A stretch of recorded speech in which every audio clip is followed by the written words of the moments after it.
The Beatles' Lucy in the Sky with Diamonds was written and released in 1967 on the Sgt. Pepper's Lonely Hearts Club album. It contained some of the most incredible chord moves you're ever likely to hear in contemporary songwriting, and all of these moves happen in the first 60 seconds of the song. So today, I'm going to break down the first 3 sections of this classic song, walk you through some of the techniques that Lennon and McCartney used to make this chord progression so interesting, and most importantly, I'm going to show you how to take these concepts and use them in your own songwriting. Let's start by looking at the first 2 lines of the verse.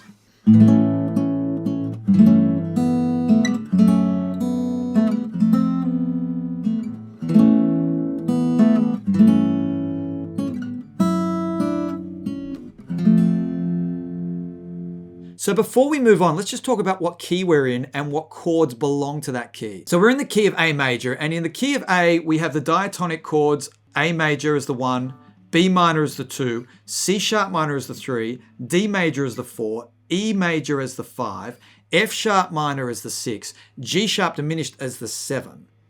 Now this is great information to have as we analyze this chord progression, because you're going to clearly see which chords belong to the key naturally and which chords have been borrowed from outside of the key. And borrowing chords from outside of the key to make the chord progression sound more interesting and move in a particular way is one of the things the Beatles did possibly better than anybody else. So the first chord we hear is the A chord, the 1 chord. The second chord we hear is an A over G, and really this is creating an A7 kind of sound, an A dominant sound.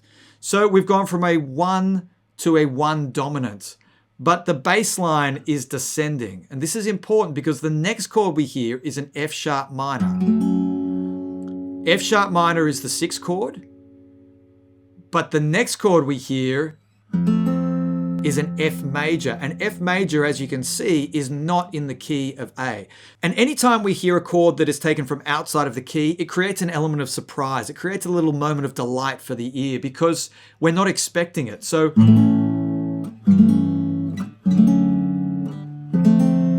that F chord really creates this moment of intrigue and surprise. Now, it would appear that the chord sequence rolls back round and does the same thing again. But in fact, the bass line is really important here because we have a descending bass line in play going from the A to the G to the F sharp to the F. And those last 3 notes are chromatic. When it cycles back around to play the A chord again, instead of playing an A in the bass, it now puts an E in the bass and continues that chromatic line. And that is such an important detail because those 4 chords could easily be repeated again and we would be fine with that. But the Beatles know that if they can create just a little bit of variation each time this chord sequence goes round, it's yet another thing for the ear to latch onto. It's another little element of surprise. And it keeps the chord progression moving. It keeps the listener wondering what's going to happen next. So we have the A over G, the F sharp minor, the F, the A over E. Back to the A over G, F sharp minor, F. One more detail we need to talk about is the fact that that F chord is held for twice as long as the other chords. So the time feel of this song is 1, 2, 3, 1, 2, 3, 1, 2, 3, 1, 2, 3, 1, 2, 3, 1, 2, 3, 1, 2, 3, 1, 2, 3, 1, 2, 3, 1, 2, 3, 4, 5, 6. So it's this little delay just before we come back round. And this is such a great technique because we're really expecting the sequence to be balanced or symmetrical. By throwing in that extra bar, we really throw the whole thing off balance and create some instability. And when you have instability added at the end of a bar, or when you have an odd number of bars in a sequence, it creates forward momentum because it feels unresolved and we want to hear that resolution. So this is another great little trick you can throw into your chord progressions to not only make it sound more interesting, but to throw it off balance and actually create some tension so you can resolve that tension later on. So just to recap everything that's going on in this first sequence, we have borrowed chords being used to create the element of surprise. We have a descending chromatic bass line. And we also have the same 4 chord sequence being played twice, but with slight variations the second time round. As we move into the second half of the verse, we really hear the sequence kind of repeated the same way as we heard it the first time round, except that at the very end of the verse we hear the addition of one new chord, and that is the D minor and the D minor over C. We also hear some more bars being added and a further extension of this form that creates more tension and drives the song forward into the next section.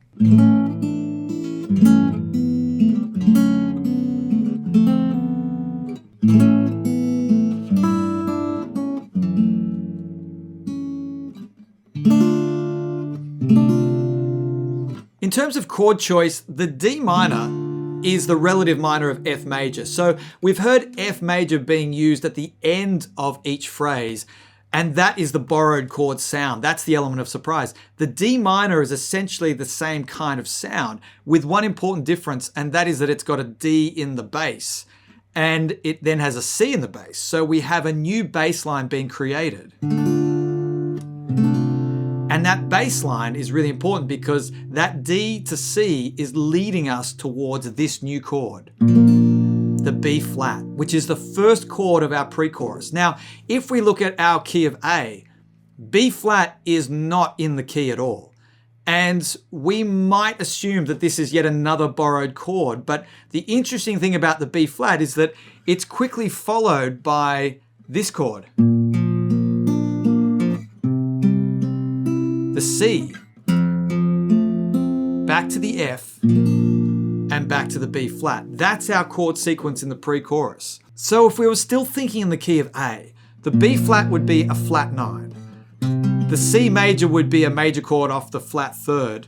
The F we've already established is a borrowed chord. That's 3 borrowed chords in a row. If you're hearing 3 borrowed chords in a row, it means you've changed key, and this is exactly what the Beatles have done. They have modulated to a new key in the pre-chorus. But the question is, what key are we in?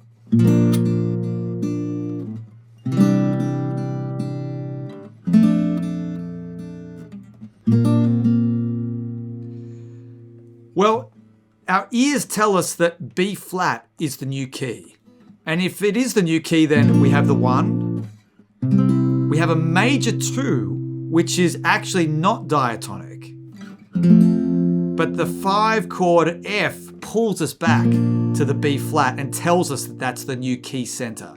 Now, one of the reasons our ears accept this modulation is because the Beatles have done something very clever in the build-up to that key change. And that is they've used a technique called priming. And priming is the process of giving the listener some of the sounds they're going to hear later on earlier in the progression so that they get comfortable with it. We see this effect in action at the beginning of the song. The A major, the A over G, the F sharp minor, the F major. The F major is the borrowed chord. It's the one that doesn't quite belong, but we accept it because we hear it again. And we also hear a similar sound with the relative minor at the end. And because we've been given this F chord repeatedly in the verse, when we move to the pre-chorus and we're in a new key, the F chord kind of feels familiar. And so we accept the new key of B flat with the F being a big part of that key, simply because the Beatles have primed us earlier on. And once you know this is what's happening, you'll see this pattern occurring throughout the rest of the song. But first, let's just go back to the pre-chorus and see what happens in the second half. So we've got the B flat to the C, to the F, to the B flat. Now we move into the second half of the pre-chorus where we get the C chord, which we've already accepted as a borrowed chord, but now we go to a G chord, which again is not in the key of B flat. And then we follow it up with a D chord. So C, G, and D don't belong in the key of B flat. And because we hear these borrowed chords as a sequence, our ears tell us that we've now changed key yet again, which is exactly what has happened. And again, we see the powerful effects of priming because we've heard these sounds earlier on. At the very beginning, we heard that G come into play on the second chord. There's that G bass note in action. We're given hints of the C chord at the end of the verse when it goes from D minor to D minor over C. But then we hear the C chord played in full in the pre-chorus. So our ears are really ready to accept that C chord. And as for the D chord, If we go right back to the verse and just listen to the melody for a second.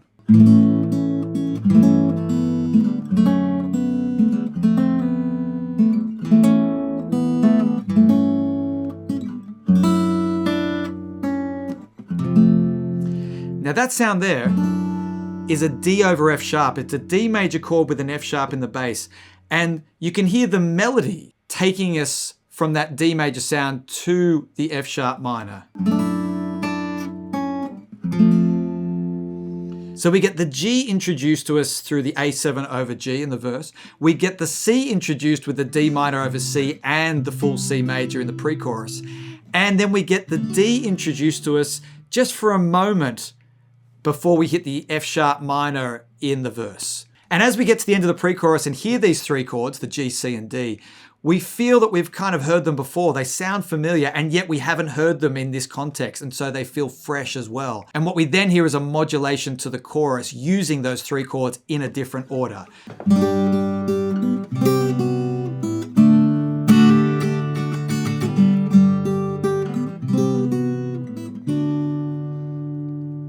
And one of the other things that really takes you by surprise when you first hear this song is that the chorus is in a completely different time signature. We've been counting in threes up until this point. 1, 2, 3, 1, 2, 3. And then when we get to the chorus, we get a complete shift to a straight 4. 1 and 2 and 3, 4 and 1 and 2 and 3, 1, 2, 3, 4.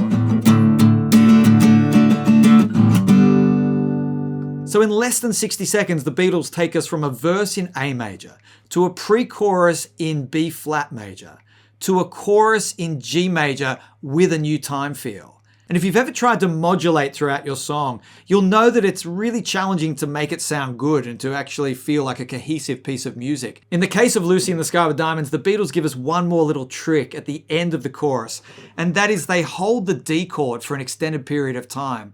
And the D chord belongs in the key of A. It's actually the 4 chord of the original key we were in. So by playing the chorus and then holding that chord at the end,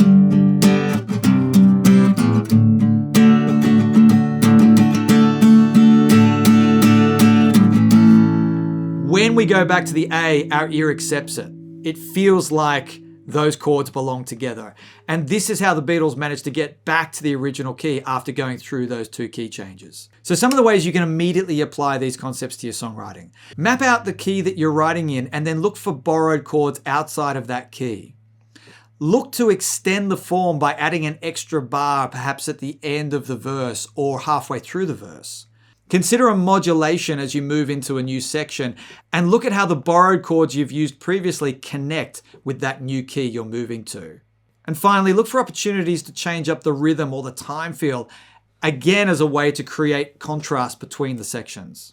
The real lesson here is that Lennon and McCartney were always looking for these little variations. They were always looking for ways to change up the chord progression every 5-10 seconds to keep it moving, to keep the listener interested. And when you set up patterns and then break them through these little variations and surprises, you create songs and chord sequences that really take your listeners on a journey. Happy songwriting.